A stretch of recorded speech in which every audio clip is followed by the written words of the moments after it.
Okay, very good morning to all of you and welcome back. Little bit of news regarding your half yearly. ठीक है ना? News is that half yearly will probably start on 25th and as of now, as things stand, it will be offline. Means school आके देना है. Rishabh, Harshit, Shreyashi, Bhavya, Arnav, Harshit has also said the same thing. Aryan, Parth, Som, Dhruv Gupta, Aryan Jain, Yash Khurana, Karmakar. Aryan says कि I'm not still able to access the assignment. एक बार ना rigid body and that rotation thing that we were discussing yesterday. Bhavya says कि no sir, assignment is it assignment for half yearly? No. इसका half yearly के साथ कोई लेना देना नहीं. Don't connect it to half yearly. ये जो assignment upload हुआ इसका half yearly के साथ कोई लेना देना नहीं है. Half yearly CBSE based paper है. वो totally अलग पैटर्न का पेपर है. ये सारे ऑब्जेक्टिव टाइप के हैं. This is totally different. So don't connect the dots. ठीक है? चल, let's start. तो हमने कल डिस्कस किए थे कि रोटेशन के लिए बस मैं फटाफट एक 2-3 मिनट का ब्रीफिंग दे देता हूँ. रोटेशन वर्सेस लीनियर अगर हम देखते हैं तो क्या होता है ना, पहली बात तो पार्टिकल का सिर्फ लीनियर मोशन होता है, चाहे वो स्ट्रेट लाइन हो चाहे वो कर्व्ड हो. तो कर्व्ड अगर हो तो that is also linear, called as curvilinear. And circular motion is one example out of infinite number of curvilinear motions possible. ठीक है ना? So that's linear motion on one side. ये हो गया particle के लिए. Particle का कोई रोटेशनल मोशन पॉसिबल नहीं है. ठीक है? सो हो गया. फिर अब पार्टिकल वाला खत्म. अब आ जाओ डिस्ट्रीब्यूटेड मास. डिस्ट्रीब्यूटेड मासेस में दो टाइप के होते हैं, एक होता है फ्लेक्सिबल और एक होता है रिजिड. तो flexible body is not in our syllabus, so let's put it aside. Rigid body में क्या होता है? रिजिड बॉडी में अगर हर पार्टिकल विदाउट एन एक्सेप्शन हर पार्टिकल का अगर सेम इंस्टेंटेनियस वेलोसिटी होता है और सेम इंस्टेंटेनियस एक्सेलरेशन होता है, in that case we will call that also as a linear motion. मतलब डिस्ट्रीब्यूटेड मास में भी. और अगर मान लो कुछ पार्टिकल्स के कम से कम दो की मोशन अलग होता है, यानी v इंस्टेंटेनियस अलग अलग होता है और a इंस्टेंटेनियस अलग अलग होता है, तो then it will be called as rotation. I am mind you discussing only for rigid body. और क्या रिजिड बॉडी में हाउएवर ऐसे कोई रूल नहीं है कि सारे पॉइंट्स के वेलोसिटी और एक्सेलरेशन अलग अलग होगा, ऐसा कुछ नहीं. जैसे अगर हम एक दरवाजे को खोलते हैं तो जरा विजुलाइज करो. I was discussing that only yesterday कि अगर मान लो ये दरवाजा मैं अगर खोलता हूं तो दरवाजे जब मैं खोल रहा हूं ऐसे करके लेट्स से या इवन बंद कर रहा हूं व्हाटएवर, तो देखो इस पॉइंट का और इस पॉइंट का वेलोसिटी एक्सेलरेशन हर इंस्टेंट पे बराबर होगा. ठीक है? आपस में बराबर मैंने बोला. दैट डज नॉट मीन कि with time the values can not change, might change. But अगर मान लो जिस समय ये 10 है तो ये भी 10 होगा उसी डायरेक्शन में. मान लो थोड़ी देर बाद ये 11 हो जाता तो ये भी 11 हो जाएगा उसी डायरेक्शन में. थोड़ी देर बाद मान लो 8 हो जाता तो ये भी 8 हो जाएगा उसी डायरेक्शन. तो देयरफॉर रोटेशन में ऐसे कोई रूल नहीं है कि वेलोसिटी सेम नहीं हो सकता, बट सारे पॉइंट्स के नहीं होने चाहिए, बस दैट्स द थिंग. ठीक है? So that was in brief what we have read yesterday and then we were about to start the discussion. वहां पे खत्म हो गया and that is what is a rigid body. ठीक है ना? तो कोलोक्वियल भाषा में, कॉमन लैंग्वेज में, डे टू डे लैंग्वेज में हम लोग बोलेंगे कि रिजिड बॉडी वो होता है जिसका शेप नहीं बदलता है. But you know what, shape is not a very scientific word in terms of physics. तो हमें उसको थोड़ा सा डिफाइन करना पड़ेगा कि what do you mean by shape. जैसे मैं एक एग्जांपल बताता हूं. एक एग ले लो. अब एग को ऐसे मान लो लेट्स से घुमा रहा हो या कुछ भी कर रहा हो. Now the egg is let's say being rotated और something like that. Now whether will you call it as rigid body और नॉट? Egg, अंडा. Egg will be a rigid body or not? Okay. ध्रुव शर्मा से इसके हाँ ये rigid body माना जाएगा. Okay. हर्षित लोहानी yes. आर्यन जैन no. सोम rigid body yes. Arnav no. Okay, 5 answers आए हैं. Shreyasi no. yes and no लिखने में ज्यादा टाइम नहीं लगता बेटे, हर कोई लिखना चाहिए. स्नेह से इसकी नो. ओके चलो, दो कैंप्स है ऑब्वियसली, यस और नो. इसमें कोई मे बी आंसर नहीं हो सकता, अनसर्टेनिटी कुछ नहीं है. ठीक है ना? Deham says yes, Dhruv Gupta says no, Mancha says no, Sneh Agarwal says no. अच्छा चलो ठीक है. यस और नो आंसर्स आ गए, करीब करीब 15 के आसपास आंसर्स आ गए. अब ये बताओ जो नो बता रहे हैं वो अपना एक लाइन में जस्टिफिकेशन दे, जो यस बता रहे हैं वो एक लाइन में अपना justification they. This is almost half of yes and no. That is what I am seeing right now.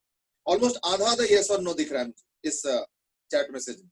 तो जो लोग yes लिखे हैं फटाफट एक लाइन में लिखो, ज्यादा लंबा वो नहीं, तो शॉर्ट में कि yes क्यों बोला और no वाले no क्यों बोला, जल्दी. I am waiting for answer. I don't want to spoon feed this part कि देखो मैं बोल रहा हूं सुन लो, नहीं. Let me see what you are thinking. Okay, Aditya Mathur has immediately given an answer.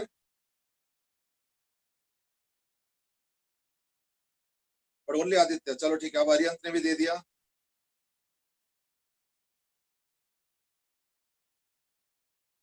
Okay, Arnab ने भी दे दिया. Aryant has given an interesting answer. I mean, बाकी लोगों ने भी दिया है, ठीक आंसर दिया. Aryant has given an interesting answer. Let me read it out and maybe others can comment on it. And that is, Aryant is saying कि shape changes on applying force. Yes, others will agree to that.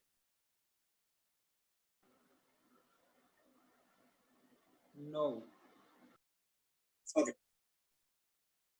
ठीक है. देखो outside से अगर हम देखेंगे तो egg को रोटेट करने से उसका शेप तो बाहर से तो नहीं दिखेगा चेंज होता, बट रिजिड बॉडी ये नहीं होगा. क्यों नहीं होगा? Now let's look at some of the answers. Aditya Mathur was the first one, so let me read that first. Sir, material inside egg will move. I think it's a very simple question. Sorry, very simple answer, है ना? And a correct one. Okay. Arnav says no, because when the egg moves, the angle between 2 points inside the egg changes. It's a slightly complicated answer because angle between two changes बोलते क्या mean कर रहे हो? अच्छा देखो ये marker है. Let us consider as a rod. तो rod का जो है ना, अब मान लो rod को rotate कर दिया. Now will you say angle has changed or not changed? So like that's little difficult to interpret, है ना? तो angle का मतलब क्या है, किसके respect में है, तो वो थोड़ा सा define करना पड़ेगा. So this answer is a little complicated. Dhruv says, Sharma says, no, it's not rigid because the fluid starts rotating. Shreyasi says, inside the egg there is some yellow liquid that can't be rigid. Okay. Harshit says, sir, egg की shape तो change नहीं होगी. Now that's a little debatable answer. कि egg का shape change नहीं होगा. What do you mean by that? External shape or it includes the internal part also. So these are different opinions that are coming up. ठीक है. Anish Agarwal says not necessarily not rigid क्योंकि अंदर खिचड़ी बन जाएगी. घुमाने से खिचड़ी बन जाता है. I didn't know that. ठीक है ना. Aryant has given a different language, and that is particles don't remain at their original position from a reference point with respect to point inside egg. Okay, so that's an interesting answer. Okay, Garv says कि उसका shell तो rigid है, लेकिन अंदर वाला part rigid नहीं है. चलो देखो, when I say egg means everything, inside as well as outside. तो यानी अब तो I think now I hope कि people are more or less convinced कि ये rigid हो नहीं सकता है. क्यों? क्योंकि इसके अंदर का जो liquid है वो देखना इधर उधर होने लगेगा. उसका येलो पार्ट है, उसका योक है, उसके सराउंडिंग एल्बुमिन जो उसका लिक्विड पार्ट है, etcetera, and that will start moving in its own complicated way, and therefore we can not say the egg as rigid. अच्छा, इसी बहाने एक क्वेश्चन मैं पूछता हूं, वैसे तो आंसर पता ही होगा मोस्टली. देहम सेज कि not rigid because the internal shape changes. So this are different answers. Let me ask another question. This is little out of the track. Suppose मैं तुमको बॉइल्ड एग देता हूं, बॉइल्ड एग, और एक अनबॉइल्ड egg देता हूं. How you can distinguish between the two? Some easy way. I mean, one will like give a splash and the other shell will break a little bit and you will get a white kind of a thing. वो तो है ही है. कोई और better तरीका बताओ without damaging the egg. Now this is an interesting answer. Arnav says कि one will float in water and the other will not. Okay, this is a real debatable answer. Egg in general float नहीं करना चाहिए. सड़ा हुआ egg होता है तो float करता है. In fact that is one of the test of an egg कि अगर सॉल्ट वाटर में अगर मान लो एग को रखते हो और वो अगर एग सिंक कर जाता है यानी इट्स अ फ्रेश एग, और अगर मान लो फ्लोट करता है तो इन that case it's a रॉटन egg. So that's the way. I mean, Kumar Aditya से इसकी जो गरम है वो बॉइल्ड. अच्छा, बहुत अच्छा आंसर है. यानी अगर मैं एग को बॉइल करके फ्रीज में रख देता हूँ थोड़ी देर के लिए और फिर मैं देता हूँ तो तुम तो उसको रॉ एग बताओगे. ओके, ध्रुव अर्नव से इसकी एग्जैक्ट डिफरेंस नहीं पता था. Okay, Sanya has given an interesting answer. That is, rotate them. The raw egg stops first. Krish says कि अब तुम खा के ही देखेंगे, चाहे raw हो चाहे boiled. चलो ठीक. Okay, चलो कोई बात नहीं. Now let me give the answer. This is a very interesting answer. थोड़ा सा इस पे और भी एक चीज टेस्ट हो जाएगा, and that is like this. Take the egg on the table. One of the eggs. Just spin it. Spin कर दो. गिराना नहीं है. रख दो टेबल पे और वहीं पे स्पिन कर दो. और स्पिन करके ही उसको ना थोड़ा सा फिंगर से हल्का सा टच करके प्रेस कर लो, हल्का सा, और उसको रोक दो. दोबारा सुनो, रोक दो. रोकने के बाद अपना फिंगर निकाल दो. तुरंत करना, ये ना हो कि रोक के रख दो और फिर ऐसे नहीं. स्पिन करो, हल्का सा प्रेस करो, रोको और छोड़ दो. Release the finger. If it is a boiled egg, it will remain at rest after you have pressed and released your finger. If it is a raw egg, it will again start rotating. अगर I don't know how many of your egg eaters, I mean, next time you do it, you can try. दोबारा सुनो, spin कर दो, है ना, फिर हल्का सा प्रेस करो, रोक दो और फिंगर तुरंत हटा लो. अगर बॉइल्ड होगा तो वो रुका रहेगा, और अगर रॉ एग होगा, देखना वो एग फिर से रोटेट करने लगेगा. मुझे ये बताओ कि फिर से रोटेट करने का रीजन क्या है, ये बता दो.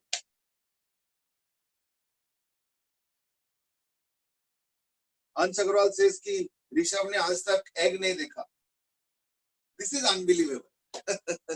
या तो ऋषभ अपने कमरे में जिंदगी भर बैठा हुआ है. आई मीन मार्केट में जाओगे तो एग देखा नहीं है. Ansh Agarwal, this is too much. कुछ और बोलते तो मुझे समझ में आता. चलो, अंश अग्रवाल सेज कि liquid will remain in motion. That's the right answer. Arnav also says कि raw egg will move because of momentum of the liquid inside. That's right. See, when you are stopping the body, so called, you are stopping the rigid shell of the body, but the liquid inside has not been touched by you. So the liquid is still rotating, actually, spinning. And therefore, when you leave, you will see that the liquid, when it is spinning, it will now move the shell also. So it will again start spinning even after you have stopped it. So interestingly, this is because of inertia of motion of the liquid inside, not the shell. Shell तो रुक जाता है पूरा. But यही problem होता है क्या बोलते हैं बॉइल्ड में. बॉइल्ड में क्या होगा, जैसे स्पिन करके रोक दोगे तो उसके अंदर का जो पार्ट है, that is also hard and it's not liquid anymore. तो क्या होता है, वो भी रुक जाता है तुरंत. और जब तुम फिंगर हटा लोगे तो पूरा एक रुक चुका है. अब तो उसको दोबारा रीस्टार्ट करने के लिए कोई भी नहीं. सो that's a difference. So next time if you try with a raw and boiled egg, you can try. ठीक है.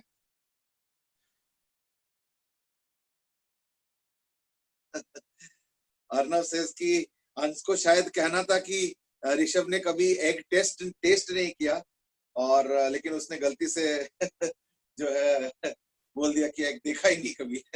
चलो, maybe whatever it is, I was looking at it literally. Okay, Krish says कि physics तो everywhere है. देखो, all sciences are everywhere. Egg जो boil करते हैं हम लोग, उसमें केमिकल चेंजेस होता है, so there is chemistry in that. ठीक है ना. एंड ऑल्सो बायोलॉजी, क्योंकि एग तो एक लिविंग फॉर्म है इन द सेंस कि like from that life is form.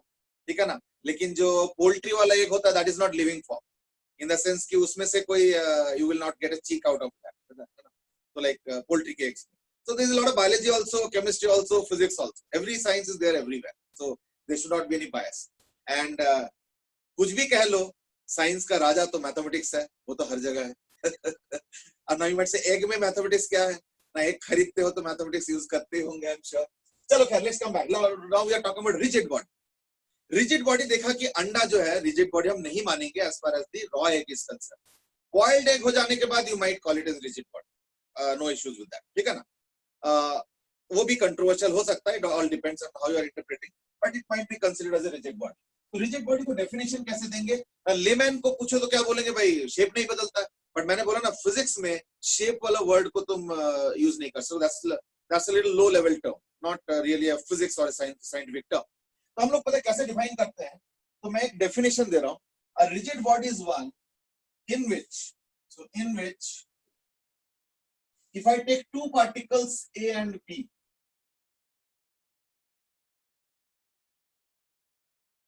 and let's call this as R, A, B. So this is R, A, B. R, A, B means take any two particles A and B in a rigid body. So rigid body का definition क्या? Now a rigid body is one in which we take any two particles in which for any two particles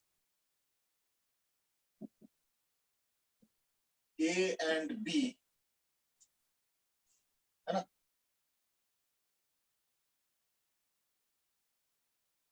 RAB is equal to constant. चलेगा?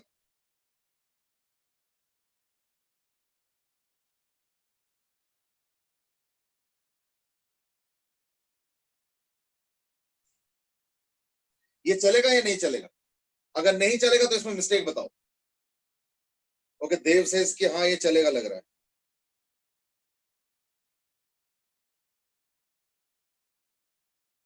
Okay, तो in that, अगर ये चलेगा तो इन that case तो मैं ये भी लिख सकता हूं फिर.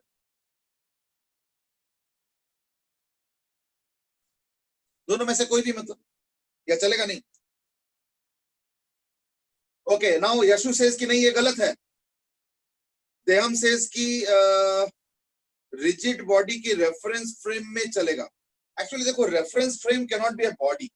Reference frame is a set of X Y and Z axis, तो देखो ये नहीं चलेगा. ओके, यशु सेज कि ये नहीं चलेगा and Yeshu is right.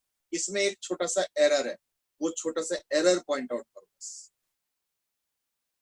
Shreyas also says कि नहीं इसमें मिस्टेक है. चलो गुड. अब मुझे बस वो फाइनलाइज करके मुझे एरर पॉइंट आउट करके इसका फाइनल एक्सप्रेशन बता दो. अंश सेज कि नहीं वेक्टर नहीं होना चाहिए. कोई बात नहीं, जो नहीं होना चाहिए वो छोड़ दो. मैंने एक एक्सप्रेशन लिखा है, इसमें एरर है, उस एरर को करेक्ट करके फाइनल आंसर दो. Okay, I think Sania has given the right answer. I mean, I'm sure everybody, quite a few others also thinking in the same lines, but she is the one who has given the first right answer, and that is, बस उसको magnitude बना दो. ठीक है, तो मैं सानिया के instruction के हिसाब से मैं चेंज कर रहा हूं. Is this okay now? Now is this okay? देव से इसकी डिस्प्लेसमेंट की जगह डिस्टेंस है. बेटे देखो, पहली बात तो ना ये RAB डिस्प्लेसमेंट नहीं है, ध्यान रखना. RAB is the relative position vector of A with respect to B. Sorry, of B with respect to A. So therefore, है ना? अब ये चलेगा?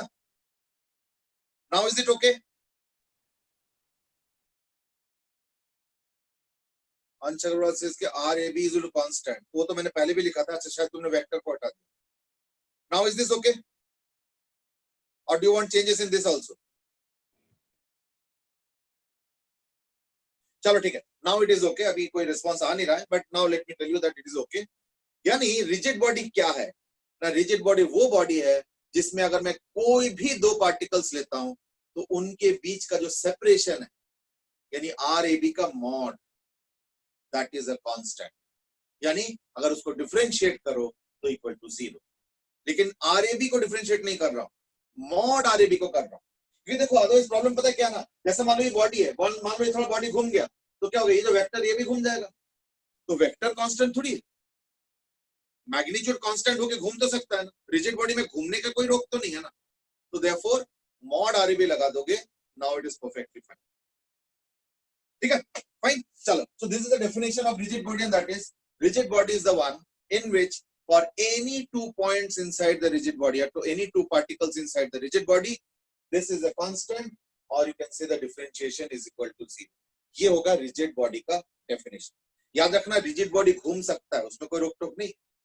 ठीक है ना, उसमें कोई रोक टोक नहीं है. ठीक है, चलो, now let's revert back to our actual discussion. We were discussing about analogous relationship between linear motion and rotation motion. ठीक है, तो हमने लास्ट में देखा था कि एक इक्वेशन आया था, that is tau is equal to I alpha. This is for a rigid body. ठीक है, लेकिन हमने एक चीज और डिस्कस किया था, ये भी इक्वली इंपॉर्टेंट था, इज दैट ये तुम जहां मर्जी एक्सिस के अबाउट नहीं लगा सकते हो. यहाँ पे this is valid only for centre of mass axis, यानी axis passing through centre of mass. अब मैं इस कंटेक्स्ट में एक चीज और कहना चाहूंगा, is that in our syllabus there is a limitation that we only talk about planar rotation. हम लोग के सिलेबस में याद होगा मैंने 2-3 वर्ड्स यूज किया था, प्रिसेशन, न्यूटेशन, गायरोस्कोप. इस टाइप के जो रोटेशन होता है वो हम लोग के सिलेबस में नहीं है. नाउ यू माइट से क्यों, उसमें क्या दिक्कत है ना, उसमें रोटेशन के अंदर रोटेशन होता है, वो नहीं है। हम लोगों के सिलेबस में है ओनली प्लेनार रोटेशन, यानी rotation in one particular plane. तो अगर एक पार्टिकल देखते हो तो वो एक प्लेन पे रोटेट कर रहा है, that is what is there in our syllabus. तो ऐसे केस में ये जो मैंने लिखा ना centre of mass axis perpendicular to the plane of rotation, ठीक है, सेंटर ऑफ मास एक्सिस सिर्फ नहीं, centre of mass axis perpendicular to plane of the rotation, कोई प्लेनार रोटेशन है उसी के परपेंडिकुलर एक्सिस, ठीक है। So that's what we are going to study. However ये जो मैंने लिखा है ना सेंटर ऑफ मास एक्सिस, इसमें एक एक्सेप्शन अलाउड है, one exception is allowed, one exception is allowed, and that is apart from center of mass, apart from center of mass axis, we can also take, right, the equation for an instantaneous axis of rotation, ठीक है। यानी tau is equal to I alpha का जो equation है ना, एक तो centre of mass axis के अबाउट तो लिख ही सकते हो, एक और एक्सेप्शन भी है कि सेंटर ऑफ मास एक्सिस के अलावा अगर कोई instantaneous axis of rotation exist करता है तो उसके अबाउट भी लिख सकते हो। एग्जाम्पल कोई पिन के अबाउट, जैसे मान लो एक दरवाजा ले लो, दरवाजे में क्या होता है, साइड में देखा होगा हिंज है, और दरवाजा जो है उस हिंज के अबाउट घूमता है, और ध्यान रखना हर दरवाजे में जो एक्सिस ऑफ रोटेशन है, जो हिंज है, वो सेंटर ऑफ मास के थ्रू नहीं होता है, कुछ में होता है, जैसे कई दरवाजा ऐसे खुलता है देखा होगा, जैसे पार्क वार्क में जो एंट्री होता है उसमें देखा होगा दरवाजा ऐसे खुलता है, ठीक है। अच्छा एक चीज बताओ मुझे कि अगर ये पार्क है, देखना इसका जो मेन एंट्री होता है उसमें देखना ऐसे दरवाजे होते हैं, लेकिन देखना कुछ छोटे छोटे एंट्रीज होता है साइड साइड में, इसमें देखना सारे वो गोल वाले दरवाजे यूज करते हैं। What could be reason? ये बड़ा प्रैक्टिकल क्वेश्चन है, इसमें कोई ज्यादा साइंस नहीं है, ठीक है ना। देखना पार्क में देखना कई सारे एंट्रीज होते हैं, उसमें देखना वो गोल वाले दरवाजा होता है जो कि ऐसे ऐसे घूम जाता है, जिसमें एक्सिस, दरवाजा तो नहीं कहना चाहिए, एंट्री पॉइंट कह लो या जो भी कह लो, you can call it door also, या gate, I mean door is not a good word, gate is the word. तो जो वो गेट होता है उसमें देखा होगा एक्सिस सेंटर ऑफ मास से होता है, लेकिन जो मेन एंट्री गेट होता है उसमें देखना ऐसे होता है, यानी hinge is at the corner, है ना, जो गेट होता है उसमें हिंज कॉर्नर पे होता है, लेकिन जो ये वाले एंट्री पॉइंट्स होते हैं बीच बीच में बहुत सारे, उसमें देखना जो गेट होता है उसमें देखना रिवॉल्विंग गेट होता है ना, रिवॉल्विंग गेट होता है, और उसमें एक्सिस जो है सेंटर मास से होता है। ये वाला प्रेफर्ड क्यों है, ये वाला गेट हर जगह क्यों नहीं लगाते? Any practical reason?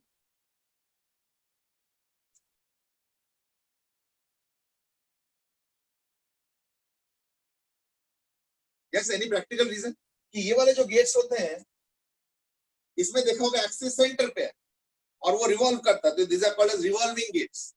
और जो मेन एंट्री गेट होता है उसमें देखा होगा ऐसे होता है गेट और ऐसे खुलता है, यानी एक्सिस हिंज यहाँ पे है कॉर्नर पे, ये देखो इसके अबाउट घूम रहा है, तो ये डिफरेंस क्यों है?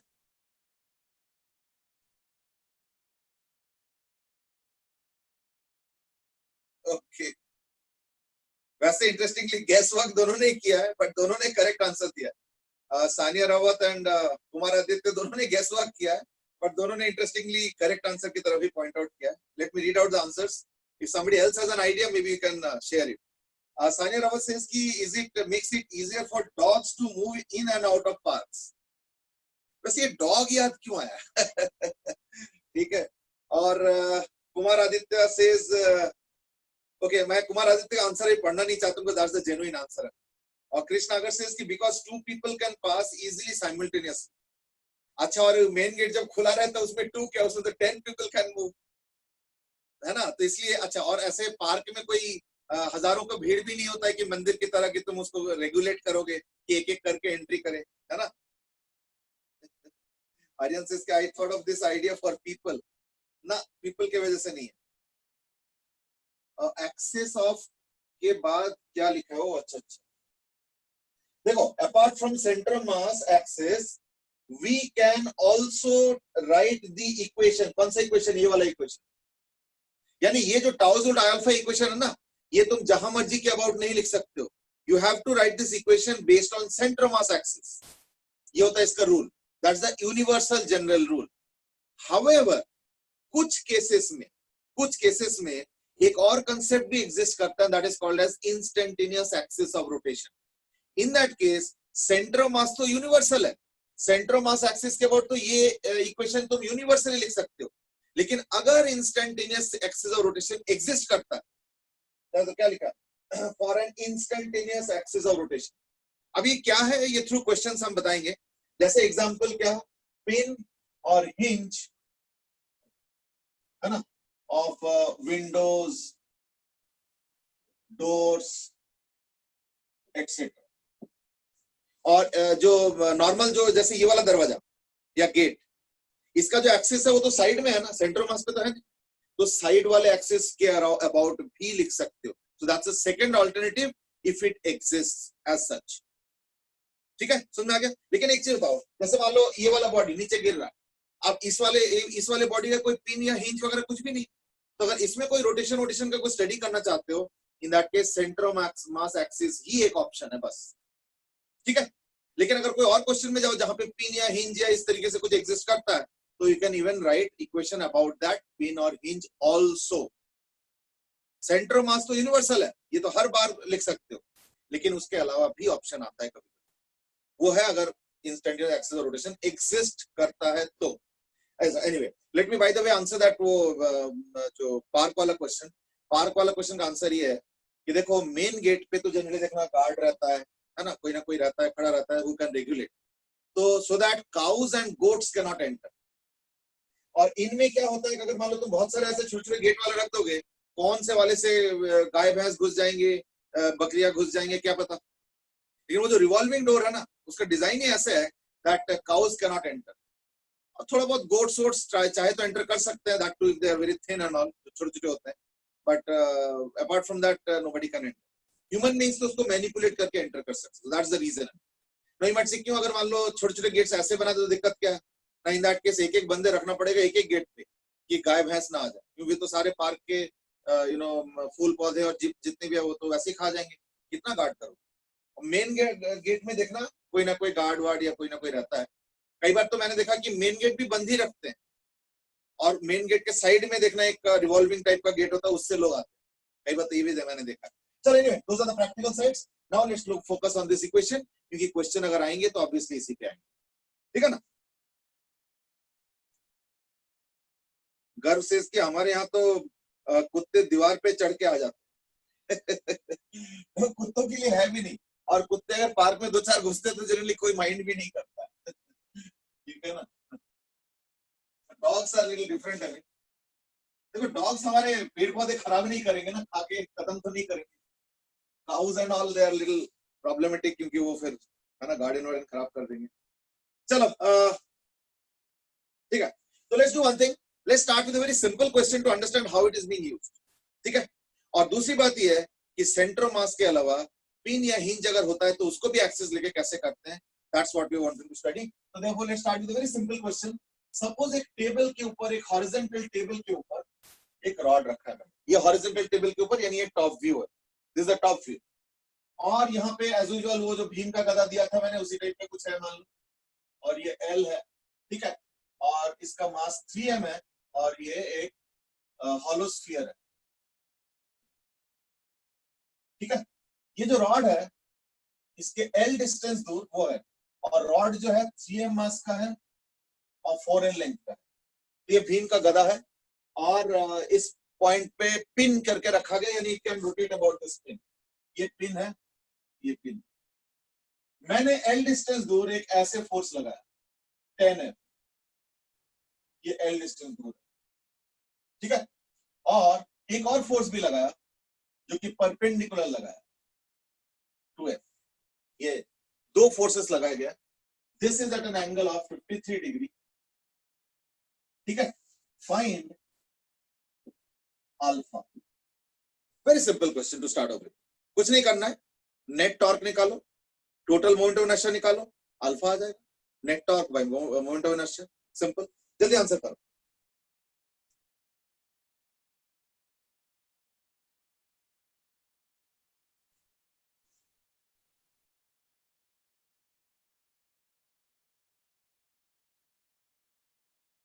एक क्वेश्चन है Ansh, that is it massless? No बेटे, रॉड का दिया है मास बेटे 3m और 4l, रॉड का मास दिया हुआ है 3m एंड 4l।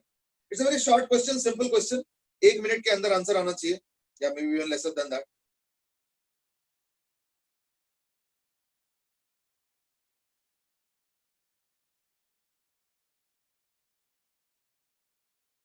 क्योंकि इसमें डिस्कशन है इसलिए मैं थोड़ा वेट कर रहा हूं, अदरवाइज मैं सॉल्व करना शुरू कर दिया होता, ठीक है ना। अल्फा वेक्टर, वेक्टर फॉर्म में आंसर देना।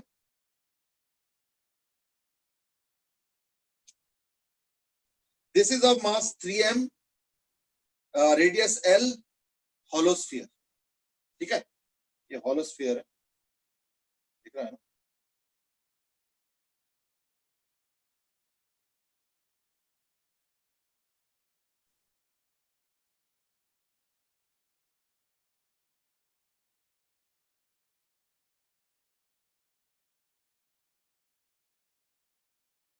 ये टफ नहीं है बेटे, दो फोर्सेस है उनका टॉर्क और मोमेंट ऑफ इनर्शिया में दो ही ऑब्जेक्ट है, एक रॉड और एक स्फीयर, बस दोनों को डिवाइड करो, आंसर आ गया।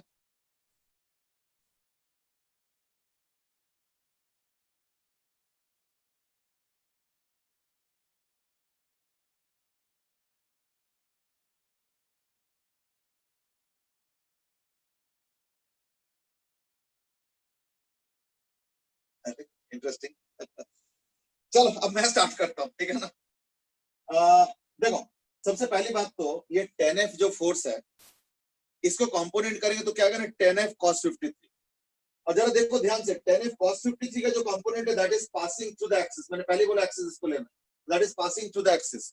Any force, any velocity, any momentum passing through the axis अगर होगा तो दैट केस एंगुलर मोमेंटम और टॉर्क और जितने भी चीजें है ना, सब जीरो हो जाएगा, ठीक है। तो इस केस में क्या होगा, ये जो फोर्स है इसका ये वाला जो कंपोनेंट है उसका टॉर्क तो हो गया जीरो। तो टॉर्क किसका आएगा, इसका वर्टिकल कंपोनेंट कितना आएगा, 10F sin 53, sin 53 is 4/5 into L, ये आ गया इसका टॉर्क, ठीक है। एक आंसर आ चुका अभी जस्ट अंश अग्रवाल ने दिए है, F/3L। मैं बोल रहा था ना कि कोई ज्यादा कॉम्प्लिकेटेड नहीं आएगा, देखना बड़ा सिंपल सा आंसर आएगा। नहीं, M भी तो आना चाहिए बेटे, M आना चाहिए बेटा, आई थिंक शायद 3ml होगा या ऐसे कुछ बताना चाहता हूँ, शायद M मिस हो गया होगा। चलो, तो लाइक दिस द टॉर्क, पर याद रखना दो फोर्सेस है, दूसरे का भी टॉर्क है, इसका टॉर्क कितना है, नहीं इसका तो और सिंपल है 2F, और ये तो परपेंडिकुलर है, तो देयरफॉर 2F into L, ठीक है, ये हो गया 2F into L।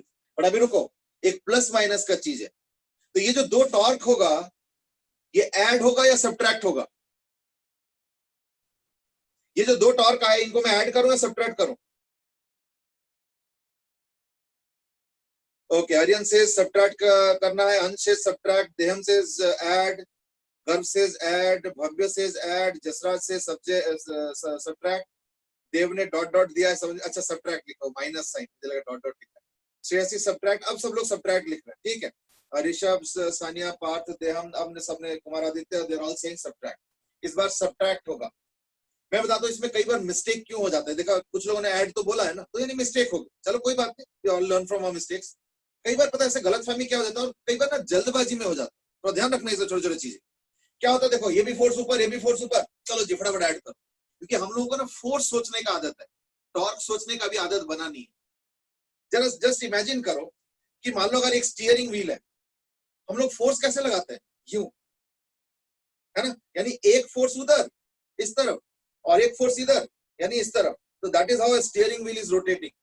अब जरा इमेजिन करो अगर स्टीयरिंग व्हील लेके ऐसे रोट करेंगे तो क्या रोटेट करेगा? नहीं करेगा ना। या इवन अगर एक नल लेते हो, जो नल जो टैप खोलते हैं हम लोग, अगर उसमें अगर दोनों साइड से ऐसे ऐसे करके खोलते हैं तो होगा, नहीं होगा, ऐसे देना पड़ता है ना। This is also called as a couple, but anyway वो कभी और डिस्कस करेंगे। तो the thing is that in this case torque का डायरेक्शन देखना होता है एक्सिस के रिस्पेक्ट में कि क्लॉकवाइज है या एंटी क्लॉकवाइज है, दैट्स क्रिटिकल। इस केस में अगर देखोगे तो ये जो फोर्स है ये दे रहा है एंटी क्लॉकवाइज टॉर्क, और ये जो 2F दे रहा है इधर है clockwise torque. So therefore net torque minus करके आएगा, तो क्या आएगा 5248 - 2 यानी 6Fl, यानी टॉर्क हो गया 6Fl। ये नेट टॉर्क आ गया।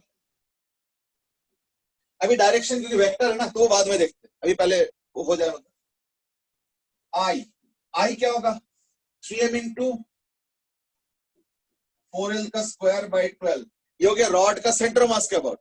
लेकिन सेंटर मास पे एक्सिस है नहीं, शिफ्टेड है। कितना शिफ्टेड है? L शिफ्टेड है। कैसे? देखो सेंटर मास 2l पे होगा, ये L पे है तो L का शिफ्टिंग है, तो प्लस 3m इंटू L का स्क्वायर, प्लस ये होलो स्फीयर है तो 2/3 mr स्क्वायर, यानी 2/3 mr स्क्वायर, प्लस इसका एक्सिस भी यहां से यहां तक शिफ्ट होगा तो कितना होगा 3l प्लस l, यानी 4l का शिफ्ट है, तो प्लस 3m इंटू 4l का होल स्क्वायर। तो आई कितना आ गया, ml स्क्वायर कॉमन ले लो तो 16 43 12 4 प्लस 3 प्लस 2 प्लस 16 48, यार तो कितना आ रहा है 48 plus 2 50 57 is equal to 57 ml square, that is the moment of inertia.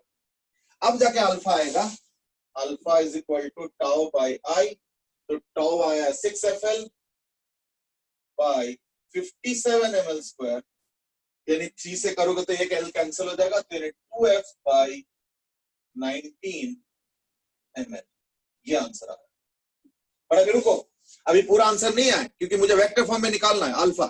तो वेक्टर कैसे होगा ना, जरा ध्यान से देखो, डोमिनेटिंग टॉर्क किसका है, इसका, यानी टॉर्क किधर हो गया फिर, ये तो एंटी क्लॉकवाइज है ना, एंटी क्लॉकवाइज, ये डोमिनेटिंग, ये क्लॉकवाइज है, ये देखो इसका, इस एक्सिस के अबाउट ये देखो क्लॉकवाइज, और वो देखो anti clockwise. So therefore anti clockwise वाला डोमिनेट कर रहा है, यानी ये फिलहाल ऐसे रोटेट करेगा, है ना। याद करके देखो, मैंने बताया था कि रोटेशन में डायरेक्शन निकालने का तरीका क्या होता है कि curl the finger along the rotation, तो thumb will give you the direction of the vector, चाहे वो एंगुलर वेलोसिटी का वेक्टर हो, चाहे एंगुलर एक्सेलरेशन का हो, चाहे एंगुलर मोमेंटम का हो, चाहे एंगुलर इंपल्स का हो, चाहे टॉर्क का, या इवन एंगुलर एक्सेलरेशन। तो देयरफॉर एंगुलर एक्सेलरेशन क्या होगा, इस तरफ है ना, यही डोमिनेटिंग टॉर्क है, तो देयरफॉर यानी क्या हो गया k कैप, सो देयरफॉर इस पे आप लगा दो k कैप, ठीक है। This is one way, there is another way also. थोड़ा ध्यान से देखो, टॉर्क तो वेक्टर क्वांटिटी है, यहाँ पे momentum inertia is not the vector quantity, is the torque which is the vector quantity. तो टॉर्क क्या होता है, r क्रॉस f, क्योंकि ये डोमिनेटिंग टॉर्क है तो इसी के हिसाब से निकाल देते हैं। I think that makes sense. तो ये जरा ध्यान से देखो, एक्सिस से r वेक्टर क्या होता है, एक्सिस से पॉइंट तक, ये r वेक्टर हो गया, हो गया। तो पहले तो हाथ ऐसे स्ट्रेट रखा, वर्टिकल वैसे वाला, तो उसको घुमाएंगे इधर उधर जैसे जरूरत पड़ेगा, ये देखो कैसे घुमा रहा, ये देखो r क्रॉस f, ये थंब किधर दिखा रहा है ना, टुवर्ड्स द कैमरा है या नहीं, यानी क्या हो गया ठीक है। तो देयरफॉर अगर तुम चाहो तो यहीं पे वेक्टर साइन निपटा लो, तो क्या हो गया, यहीं पे दे दो ठीक है। मोमेंटम इनर्शिया तो स्केलर क्वांटिटी, उसमें तो कोई वो नहीं होता, वो तो सिर्फ वैल्यूज बताएगा। तो वैल्यूज आ गया कितना ना 57, तो देयरफॉर आंसर आ गया 2F by 19 ml k cap. Is that okay ना, ठीक है। देख लो अच्छे से, अंशेस की एक सिली मिस्टेक हो गया। मिस्टेक से कभी घबराओ मत, कितने मिस्टेक तो मैं ही करता रहता हूँ, बीच बीच में मैं कुछ लिखता हूँ, सडनली आवाज आता है यहाँ से कि सर आपने तो 6 लिख दिया, वहां 8 होगा। हाँ भाई, अरे अरे हाँ, कितने बार तो मेरा ही हुआ। मिस्टेक से कभी घबराए मत करो, मिस्टेक्स के मजे लो। Okay, now interesting question, excuse me, interesting question is from Aryan Jain.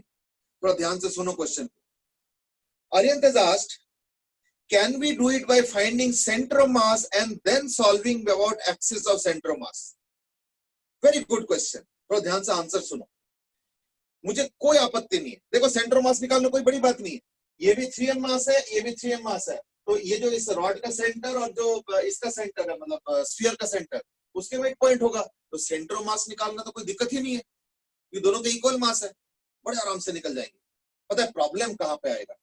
Problem ये आएगा कि अगर तुम इसको सेंटर मास लेके करना चाहते हो सिस्टम का, इन दैट केस एक छोटा सा प्रॉब्लम आएगा, और वो है ये हिंज भी तो फोर्स दे रहा होगा भाई। जो हिंज है उसमें भी तो फोर्स, जो दरवाजा होता है जब हम उसको घुमाते हैं तो क्या उसके हिंज पे फोर्स नहीं लगता है? हिंज पे भी तो फोर्स लगता है ना। तो अगर तुम centre mass of the door के अबाउट तुम कैलकुलेशंस करना चाहते हो, मुझे कोई आपत्ति नहीं है, बट प्रॉब्लम क्या है कि हिंज का फोर्स कौन बताएगा? वो एक और एक्स्ट्रा अननोन हो जाएगा, है या नहीं? अब देखो इस केस में तो कुछ अननोन है ही नहीं, सब फटाफट निकलता गया। अगर तुम इस एक्सिस के अबाउट करना चाहते हो centre mass, in that case एक और इक्वेशन चाहिए होगा। क्यों? क्योंकि हिंज के बारे में क्या बताएगा, और हिंज के बारे में फोर्स पता भी नहीं है या नहीं? तो यानी उसका भी कैलकुलेशंस करने पड़ेंगे, and that is where it becomes really tough. इसलिए मैं एज ए जनरल रूल बता रहा हूं, सेंटर मास और IAOR, instantaneous axis of rotation, which means pin hinge या इस तरीके से कुछ अगर है, हमेशा याद रखना IAOR इज इजियर। तो यानी क्वेश्चन देखते ही सबसे पहले देखो कि क्या IAOR का कोई चांस है।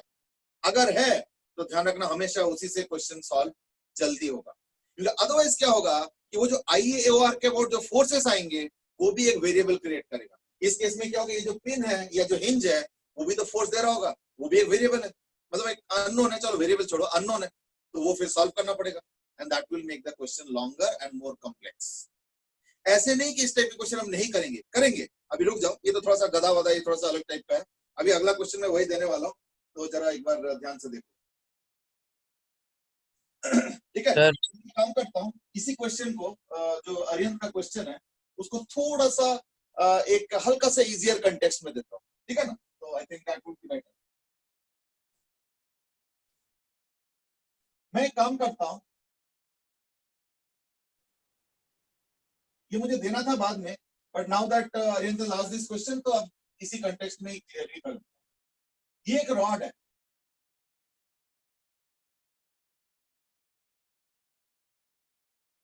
ये एक रॉड है, वेरी सिंपल, कोई कॉम्प्लिकेटेड क्वेश्चन तो है नहीं।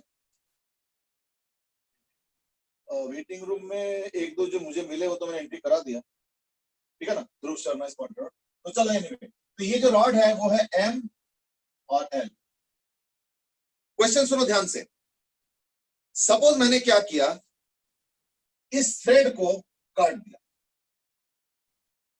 तो ये रॉड है, इधर भी एक थ्रेड है, इधर भी एक थ्रेड है, ये हैंग किया हुआ, इस थ्रेड को कट कर दिया, तो क्या होगा? गिर जाएगा, ऐसे गिरेगा ना?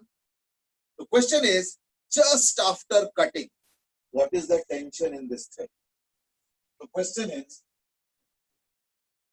just after cutting find T। तो इसको अगर कट कर दो तो इसका तो टेंशन खत्म हो गया, ये तो कट हो गया, ये तो खत्म हो गया, तो यानी जो टेंशन होगा वो सिर्फ इसी में ही होगा, ठीक है?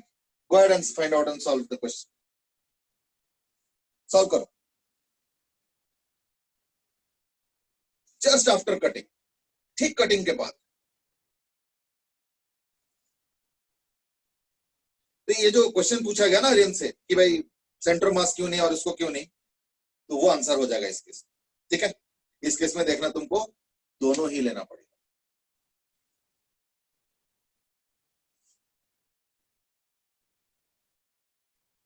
मतलब दोनों अप्रोच से हम करेंगे, कोई कंपलसरी नहीं कि दोनों लेना है, मैं शॉर्टकट से भी कर सकता हूं, बट दोनों अप्रोच से करेंगे, सेंटर मास से भी करेंगे और IAOR से भी करेंगे। So I'm giving you a half a minute or 1 minute for you to think and write down the answer, equations and all. Equations बड़े सिंपल से होंगे और देखना बहुत जल्दी सॉल्व हो जाएगा, कोई ऐसे कॉम्प्लिकेटेड इक्वेशन बनेगा, ठीक है ना? तो छोटा सा क्वेश्चन है, तो therefore I wish that you not only write the equations but also solve it quickly and give me the answer. जल्दी करो, जितना जल्दी हो सके, गड़बड़ी नहीं, बट जितना जल्दी हो सके। एक आंसर आ चुका है, देव ने आंसर दे दिया ऑलरेडी।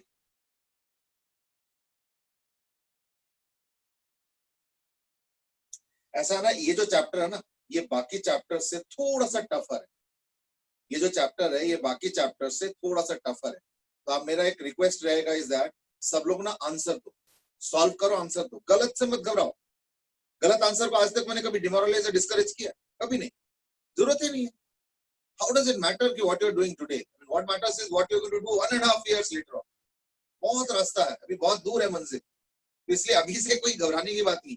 पर अगर तुम लोग मिस्टेक्स वाला आंसर भी भेजोगे ना, तो I will also be able to decide या एक्ट अकॉर्डिंगली या प्लान अकॉर्डिंगली, इसमें क्यों मिस्टेक, ठीक है।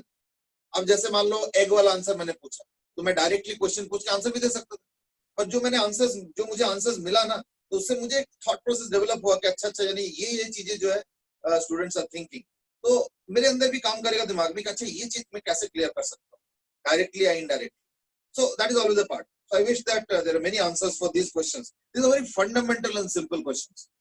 देखना बहुत छोटे-छोटे आंसर्स आएंगे, कोई बहुत ज्यादा कॉम्प्लिकेटेड नहीं आएंगे. And that's why I wish that everybody should participate. चलो, in the meanwhile there is a question also. देव ने दिया, भव्य ने भी आंसर दे दिए. देव ने कुछ पूछा भी है, सर हम आंसर गलत दे तो आपको डिस्करेज करना चाहिए, जिससे हम ज्यादा ध्यान से क्वेश्चन करेंगे. डिस्करेज तो इंसान को किसी भी हालत में नहीं करना चाहिए, चाहे कुछ भी हो जाए, है ना.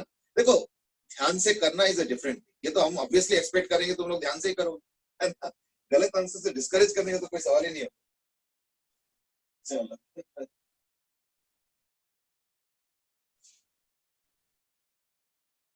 because mind you, I was also a student like you at some point of time. है या नहीं. चलो, इन द मीनवाइल मैं एक अपना फ्रेंड का स्टोरी बताता हूँ. एक फ्रेंड जो है ना, he was a very close friend of mine and still is. अभी वो राउरकेला के पास एक इंडस्ट्री में पोस्टेड है. तो वो फ्रेंड बहुत नॉटी था. अब वो क्लास में क्या करता था, जैसे मान लो, अच्छा बड़ा इनोसेंट लुक था, ओहो बाप रे पूछो मत, उसको देख के तो लगेगा जैसे इससे तो इनोसेंट हो ही सकता. अब क्या हुआ कि वो जैसे क्या करता था बताता हूँ मैं. जैसे मान लो टीचर पढ़ा रहे, तो टीचर पढ़ा रहे मान लो फेसिंग द चिल्ड्रन से पढ़ा रहे, तो जब पढ़ा रहे होते तो वो भी ना मतलब ऐसे एक्सप्रेशन देते जैसे इतना ध्यान से सुन रहा है. सुनता भी था, ऐसे नहीं कि नहीं सुनता था. जैसे टीचर मुड़े और मान लो कुछ लिख रहे हैं ऑल, तो क्या करता, हम लोग का ना ऐसे बेंच हुआ करता इस टाइप का, ऐसे तुम लोग जैसे स्कूल में होता है वैसे ही ऐसे. तो यहाँ पे वो बैग रखते, तो ही क्या करता था, हाथ को अंदर डाल के बेंच को ऐसे बजाता था अंदर से. और जैसे टीचर मुड़ेंगे तो अपना नोट्स की कॉपी में ऐसे लिख रहे हैं, फिर ऐसे कर रहे हैं. वो ये कहानी चला 2-3 महीने तक. कई टीचर्स इरिटेट हो गए, कौन है ये, हु इज दिस, जब तक पकड़ेंगे तो उसको बहुत सजा देंगे ये वो, लेकिन कहीं पकड़े ही नहीं आते थे. क्या करेंगे. तो जैसे ही टीचर मुड़े तो वो डर डर डर डर डर अंदर से आवाज करने लगे. तो अब पकड़ा कैसे गया वो सुनो. एक दिन क्या हुआ, अब तुम लोग तो अपने मतलब अब तो काफी एज हो गए, now I can talk in that language. I mean एक बार क्या हुआ, उसको ना किसी को इम्प्रेस करना था. ऑब्वियसली सम गर्ल, उसको इम्प्रेस करना था. तो वो ये दिखाना चाहते थे कि मैं कितना बड़ा हीरो. चलो अच्छी बात है, to be a hero and then impress is not bad. वो दिखाना चाहता था कि ये जो आवाज है ना, ये मैं ही करता हूँ, मैं ही इतना हीरो हूँ. तो क्या हुआ, वो आवाज भी कर रहा था, देख रहा था कि शी लुकिंग और नॉट, कि साइड से देख रहे हैं नहीं कि भाई हाँ कौन है ये. तो कई बार नजर आ जाते हैं, तो बच्चे थोड़ा यूनिटी रहते हैं, बोलते नहीं है. तो बाई चांस क्या हुआ, जब ऐसे आवाज करके वो देख रहा था कि whether she is looking at him और नॉट, और बाई चांस टीचर उसी टाइम मुड़ गए टीचर, और वो उस टाइम बजा रहा है ऐसे करके, टीचर को नजर आ गए. So then you can imagine क्या हुआ था. ठीक है ना. वो फिर पेरेंट्स को बुलाया गया, बहुत कुछ हुआ था. चलो खैर, एनीवे, तो let's come back to the question. तो ये हो गया सेंटर मास. ठीक है. इस बार आई और क्या होगा ना, देखो ये जो पॉइंट है, जस्ट आफ्टर कटिंग इधर का थ्रेड कट कर दिया, इधर का तो थ्रेड है ना, तो क्या होगा, रॉड इस पॉइंट के अबाउट घूमेंगे. So this becomes the IOR.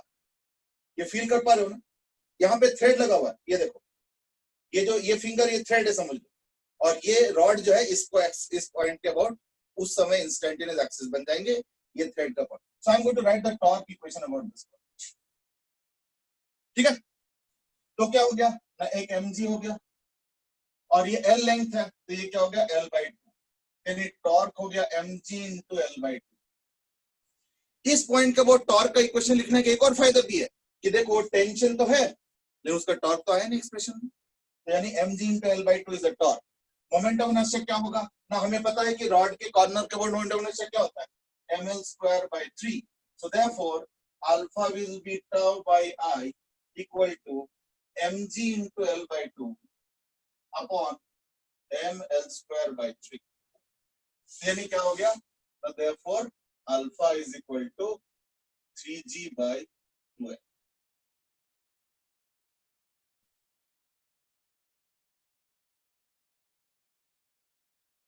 ठीक है, so alpha is equal to what, 3g by 2l।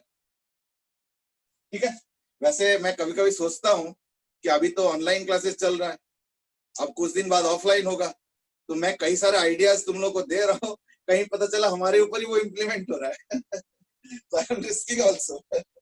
So alpha is equal to what, 3g by 12, ये अल्फा आ गया। अब सपोज तुम कहते हो नहीं मैं तो सेंटर मास कर लूंगा, क्योंकि आपने तो बोला सेंटर मास यूनिवर्सल है, तो I have no issues, centre mass का वर्ड लो, कोई दिक्कत नहीं। इक्वेशन क्या होगा वो देखो, चलो ठीक है। तो अगर मैं आप सेंटर मास का लिखूंगा, इन दैट केस क्या होगा ना, mg का टॉर्क तो अब होगा नहीं, है ना, mg का टॉर्क तो होगा नहीं, क्या होगा, सिर्फ t का टॉर्क होगा, यानी मैं लिखूंगा t into L by to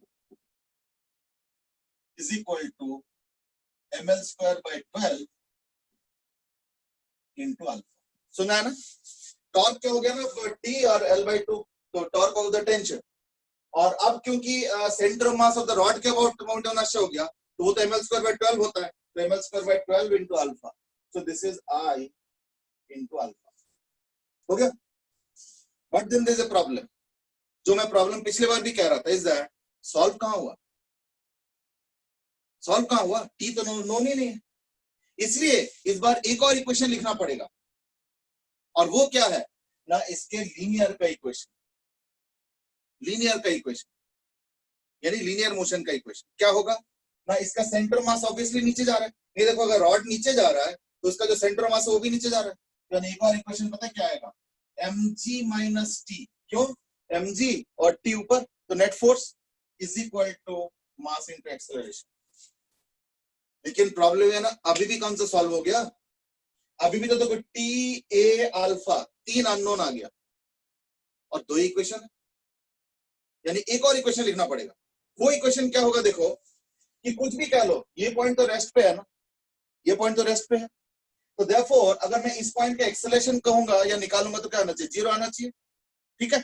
अच्छा, सेंटर का एक्सेलरेशन क्या ए है, और इसका एंगुलर एक्सेलरेशन क्या अल्फा, तो इस पॉइंट का क्या होगा, टेंजेंशियल एक्सेलरेशन क्या होगा, alpha into L by two, और इसका एक्सेलरेशन क्या है, जीरो, यानी a minus alpha l by two is equal to zero. I have taken downward as positive, तो जरा ध्यान से देखो, alpha l by two is upwards, क्योंकि रॉड ऐसे घूम रहा है, तो जो अल्फा एल बाई टू जो टेंजेंशियल एक्सेलरेशन वो ऊपर की तरफ है, क्योंकि डाउनवर्ड पॉजिटिव लिया इसलिए उसको माइनस लिखा, और सेंटर का एक्सेलरेशन ए लिया है मैंने, तो a minus alpha l by two is equal to zero. अब एक काम करो, इसको सॉल्व करो और ए अल्फा और टेंशन का वैल्यू निकालो और मुझे वैल्यूज बता दो क्या आ रहा है, फटाफट करो। सर हमने t into L by two equal to M L square by 12 into alpha निकाला, तो अल्फा की वैल्यू तो पता है वहां से। नहीं ये तो टी अननोन है ना, टी कहाँ पता, चक्कर ही तो पड़ रहा है ना कि यहाँ पे अल्फा का इक्वेशन तो आ गया पर वैल्यू नहीं आ पाए क्योंकि टेंशन अननोन है। अब पिछले बार फायदा क्या हो गया था कि टॉर्क हमने उसी पॉइंट के वर्ड निकाले जहां टेंशन ऐड था, तो देखो टेंशन का टॉर्क इक्वेशन में आया नहीं, इक्वेशन में क्या है mg का टॉर्क, और mg तो नॉन क्वांटिटी, यही तो फायदा, मैंने क्या बोला था कि IOR से भी सॉल्व होगा, सेंटर मास से भी सॉल्व होगा, और अगर ऐसे कोई क्वेश्चन है जहां पे दोनों मेथड्स एप्लीकेबल है या अवेलेबल है, तो इन दैट केस देखना IOR वाला ही तुमको हमेशा इजियर मेथड से सॉल्यूशन देंगे। देखो अल्फा देखो कब का निकल चुका है, एक लाइन में अल्फा आ गया, और अल्फा तो एक ही लाइन में निकाला जा सकता है, वो तो फॉर्मेलिटी पूरा किया मैंने ऊपर, अदरवाइज देखा तो यहीं पे आंसर आ गया। इसमें तो देखो तीन इक्वेशन लिखा, अभी सॉल्व कहां हुआ, अब इसको पुट करूंगा मैं तब जाके होगा, है या नहीं। तो मैं एक काम करता हूँ, टी एल बाई टू है ना, इसको 2 से मल्टीप्लाई कर लो या 2 कैंसिल कर लो तो ये 6 हो जाएगा, और एल एक कैंसिल कर लो, है ना, और alpha l by two is a, है ना। तो ये हो जाएगा ma/3, ठीक है, ma/3 हो जाएगा। तो ma/3 हो जाएगा, यानी ये जो इक्वेशन है ये हो जाएगा t is equal to ma/3। अब एक काम करो, इसको और इसको ऐड कर लो। समझे मैंने क्या किया, अल्फा l/2 को इसमें पुट कर दिया, तो ये आ गया t is equal to ma/3, equation change हो गया। और इसको और इसको ऐड कर लो, तो mg अब क्या होगा, ऐड करके mg is equal to dt तो cancel, ma/3 plus this is equal to क्या आ गया, 4 ma/3, यानी a आ गया इज इक्वल टू 3g/4। ठीक है, देखिए तो अल्फा क्या होगा 2a/l, so therefore alpha is equal to 2a/l, तो यानी 2 से कैंसिल करो तो क्या आ जाएगा 3g/।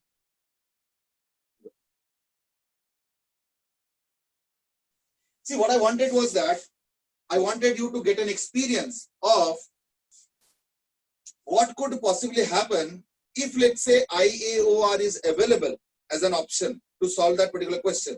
But you decide कि नहीं, मैं तो सेंटर ऑफ मास से करूंगा, मुझे कोई आपत्ति नहीं है, सॉल्व भी मैंने कर दिया, लेकिन देखा होगा कि थोड़ा सा लंबा method,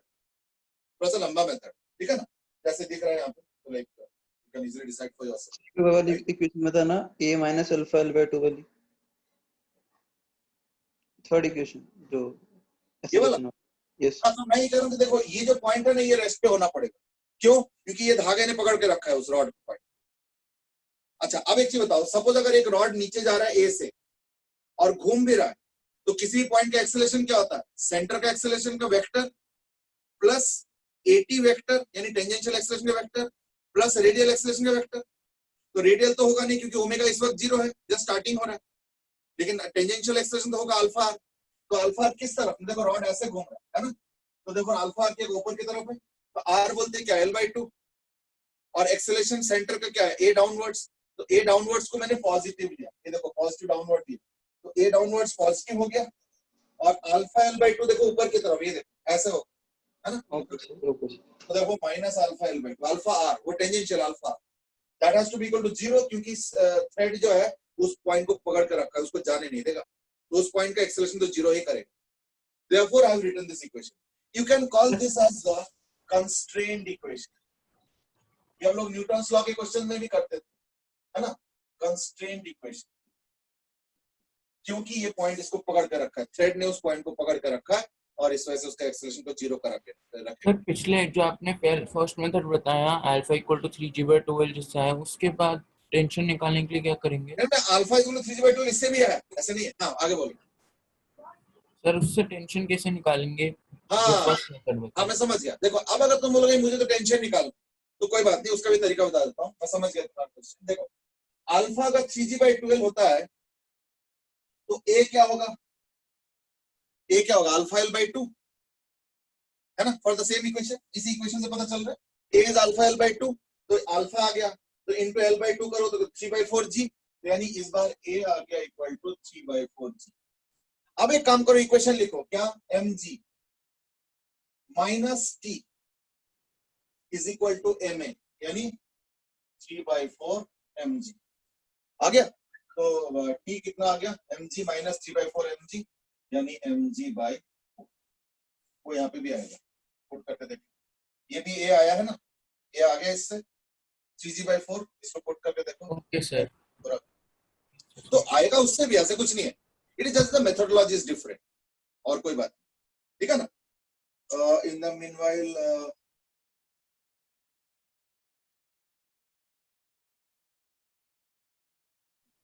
I don't know what Yash wanted to say. Yash says कि पहले बता दिया करो कि बच्चे ईयरफोन्स लगा लें। ईयरफोन क्यों लगाओगे भाई? सोमेश आस्क्ड की पर mg पर टॉर्क क्यों नहीं लगेगा? नहीं, इस बार एक्सिस मैंने सेंटर ऑफ मास लिया ना, इस क्वेश्चन को जब मैंने सॉल्व किया तो I have taken the axis as centre of mass. अगर इसको एक्सिस ले रहे हो तो फोर्स mg ऐड कर रहा है, उसको थोड़ी मैं डिनाई कर रहा हूँ, लेकिन उसी पॉइंट से ऐड कर रहा है, तो टॉर्क तो नहीं होगा ना। जो एक्सिस ले रहे हो अगर उसी से फोर्स पास हो तो दैट केस टॉर्क कहां होता है, टॉर्क तो 0 होगा ना। तो टॉर्क इसलिए सिर्फ एक ही का हुआ, एंड दैट इज टेंशन। इसलिए देखो टाउ इज आई अल्फा के इक्वेशन में सिर्फ t का टॉर्क mg का नहीं, ठीक है। और कोई क्वेश्चन? देहा में दास की फर्स्ट केस में एक्सिस क्या था? अरे यही तो बताया, ये देखो अभी मार्क भी किया हुआ है।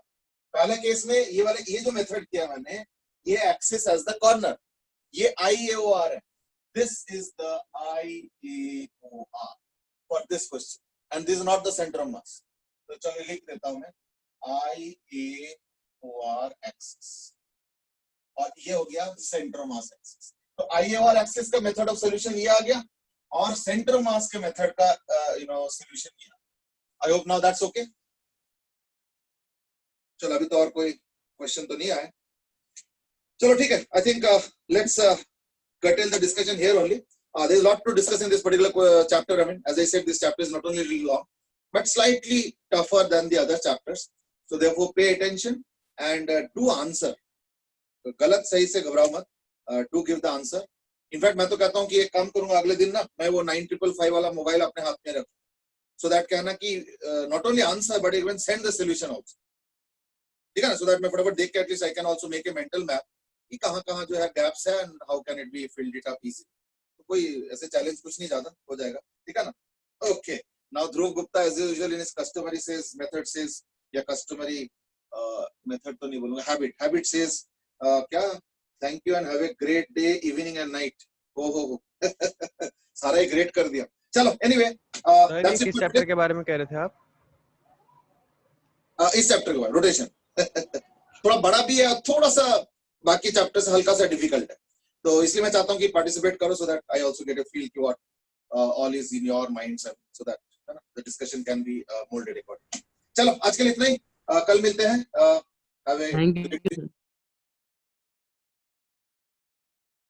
ओके।